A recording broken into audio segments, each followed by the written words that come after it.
everyone, welcome to Kartavya's chess channel, and today I Kartavya Agarwal will show you a match between Magnus Carlsen and Vishwanathan. Actually, this match was won by Magnus Carlsen in the Tata Steel India Rapid Kolkata India 2019, and today we are going to do the game review of that match only. So let's just start. Magnus is white in this position and black is Vishwanathan. So white plays the move d4, black goes on with the move knight to f6. Then c4 is played and e6, guys. So I hope you know this opening. This opening is the Queen's Indian defense. Actually, if in this position black plays the move g6, then this would be the King's Indian. Or if you play the move g6 and then d5, then it would be the Grinfeld defense. So e6 was played by Vishyanand. Knight c3, the main move. Actually here knight f3 is also commonly played, which is the main Queen's Indian move, but knight c3 forms it into the Nimzo Indian. Bishop b4, the Nimzo Indian main line. Knight f3 and d5. Black converts this game, transposes this game into Queen's Gambit, and then after d5, c takes d, e takes d, and bishop to g5. Bishop to g5, just pinning the queen, developing the bishop for playing moves like rook c1 and queen to c2.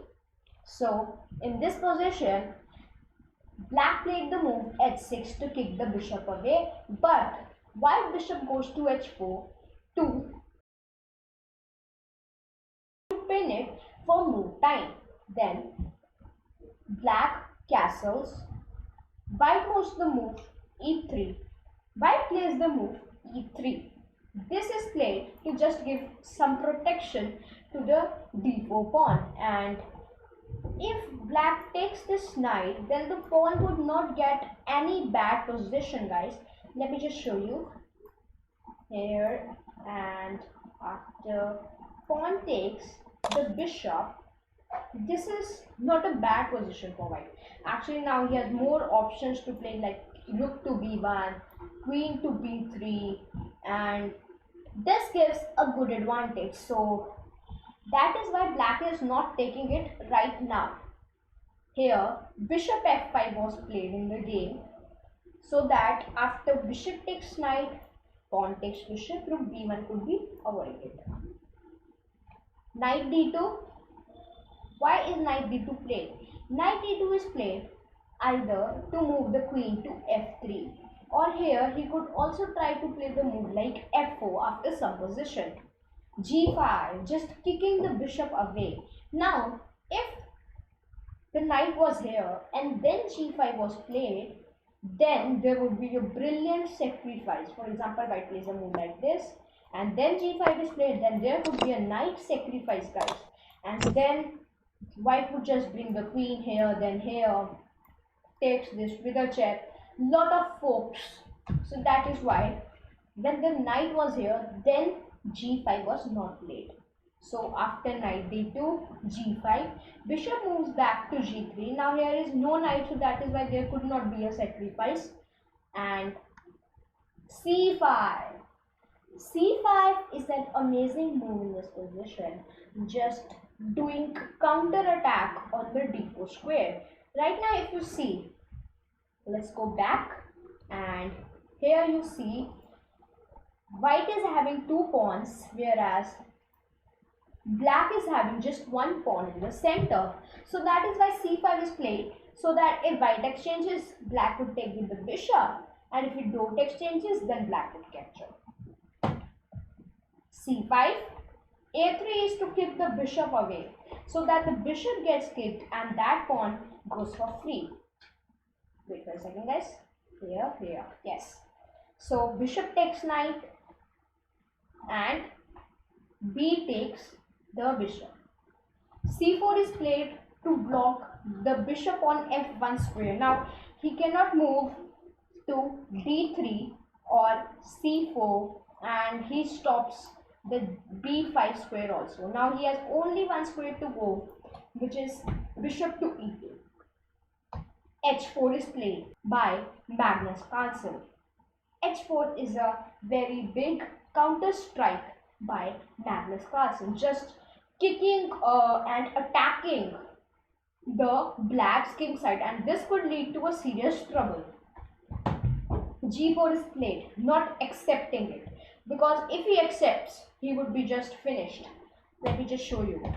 After h takes g, let's go back. After h4, if he takes it, there would be rook takes, queen would go at some square like this actually here right now, and the knight is protecting it, but after this there would be a very good position, guys. Okay, so after rook takes this, and here you could see that black's this side is open and this pawn is not very much strong. So if he goes like king to this square, there would be bishop coming, and there would be then the same strategy by Magnus Carlsen. So let's see, after h4, g4 was played, not capturing it, and then h5 was played.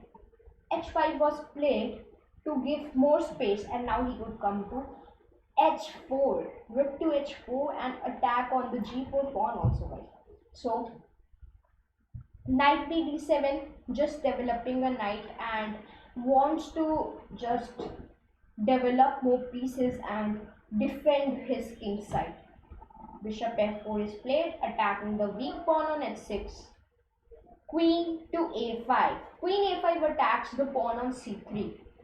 Queen c1, simply defending it. And then knight to b6.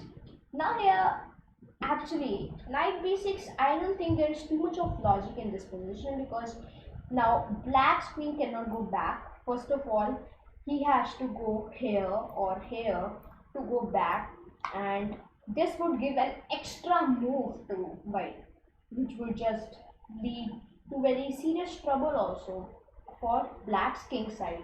Actually, in this position, black's king is not at all safe, because first of all, one main disadvantage is he's competing against the world champion Magnus Carlsen. Actually, Vishy Anand is also very, very great player, India's first chess grandmaster, and he's just fabulous. So I think he could defend it also, but still, if you are playing against a very great player against you, then he would just checkmate you. Okay, so here in this position, after knight b6, bishop takes h6, giving taking a free pawn, and then knight to a4, bringing a double attack. Bishop takes rook, guys. Bishop takes rook, and then rook takes f8. Look the position, guys. Do you think it was a blunder by Vishy Anand? Let's just go to home and let's add an engine. Just use quick 17 and click OK. Now it's just showing, and we'll come here. Let's see the egometer. The position is equal. Now after this move, white is better, slightly better. Bishop takes f8, rook takes f8, f3, and then rook to e8. Now if you are thinking that is white 3 points down, let's see the further position. Now here, king f2, just defending it. Now we will not play a move like knight to b1 or something like that. Let's move the king to f2, bring the bishop on e2, and then bring the rook to e1, because now white cannot castle also. His, first of all, the king side castling is also not too much good, and queen side castling. So he plays king f2, and here comes d5. e4 is played, guys. Now here you have to just remember my technique, which is attacker defender. Let's see how many attackers. 1, 2, 3, and 4. And let's see defender. 1, 2. So has white given a free pawn? Let's just see. D takes c4, and then knight takes the pawn on c5. What a move! sacrificing, and there gets a check, and this knight is hanged. This has gone to death. Now it cannot be saved, guys. He moves to h7 and then queen takes knight. So what a brilliant sacrifice by Magnus Carlsen. Amazing game. It was a very thrilling game. That is why I made a video for you guys to watch this carefully, as it is a very cool game. So now if you are thinking black should resign and he should just give up, but still I think how many moves are left? Still there are around 15 moves are still left. Let's see what happens in the game now. E3, promoting a queen. King goes to g1, not to e2, because of certain checks like bishop, and queen could take this also, and this would lead to a very bad position for white king. So now bishop is played on d6. Now d5. So good move. Queen takes it, and then rook to e1, defending the pawn. Not defending, attacking the pawn on e3, because now it's gonna promote a queen. So we have to first of all just defend the queen so that he do not makes the queen. Queen moves to d2. Next move could be e2 when e2 is played, and then queen c1, pinning the bishop. Queen moves to d4, attacking the piece one more time, attacking the pawn again. He takes it. White takes the pawn on e3 because it is more beneficial to take. Now here is no discover check actually, because the rook is freely, and he is without any defender, so there is no discover checks, not of any sort. So black takes the pawn on c3, and then white takes the pawn on f3. There is a rook g8 check, and white's king position is not too much good, but still white would try to find good position. Let's see how it happens. King moves to f2, queen moves to g7, looking for some nasty checkmates, and queen g3 is a checkmate, guys, if he not played good move. Queen to e4 check. King moves to x6. Queen f4 check again. King moves to h7. Now queen move to e5. Now why to e5? He wants it to exchange it, because here white is an advantage, and he wants to just exchange pieces. He does not exchange because right now he's first of all losing, and why would he exchange?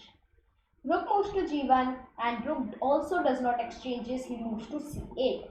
Queen moves to e4 check. King moves to h8. Queen to d4 check. King moves to h7. And then a brilliant sacrifice, guys. Can you find the good move here in this position? Just think about it. Let me just cross this, and can you find it? So now if you are thinking, let's take the rook, this is absolutely wrong because of queen's checkmate. And for example, if he takes the rook with the pawn, we have an amazing move in this position, which is queen to d7. What are the squares? Only one square. Then we get a rook, king moves back, give again check, and this would be a winning. Now you are getting a knight too. King moves, and then just take the knight. And now in this position, if you place q to g7, then there is a checkmate, guys. So here white wins and black resigns. Let me show you what happened in the game after this. Here what happened in the game was rook takes, queen takes. Anand just wanted to finish the game early because he knows that he would now lose in any way, so he took quickest path, and then we do queen g7, hashtag guys. So I hope you like this very attacking game of Magnus Carlsen. This match would make you a fan of Magnus Carlsen. This is a very great match played by Magnus Carlsen. Please like, subscribe and share the video, and in the comment box if you have any questions just write there. And thanks for watching the video guys. Thank you.